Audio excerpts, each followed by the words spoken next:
everyone! In this Oclef video, we'll be introducing counting out loud. Counting out loud is one of the most effective tools in the music education toolkit.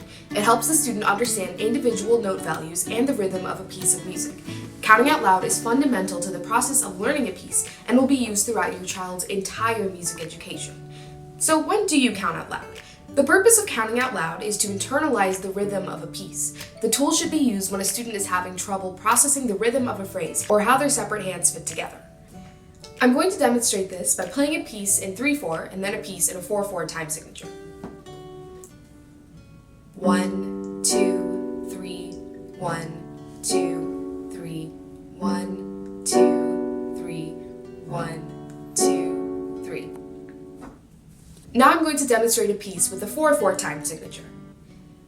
1, 2, 3, 4, 1, 2, 3, 4. 1, 2, 3, 4, 1, 2, 3, 4. By counting out loud, I'm figuring out how long or short each note is as opposed to just guessing and moving on. Different pieces require different numbers to count up to. For example, when playing a piece with a 3/4 time signature, you would count up to 3. The rule is to count up to the top number of your time signature. There are a lot of extra ways to keep track of the pulse while counting out loud, like tapping your feet or singing the counts. If your child's already doing it and it's not distracting, then let them continue. Make sure to start out with a slow tempo and slowly work your way up to the usual speed while counting out loud. It's a lot more difficult to count while playing than to play a section normally.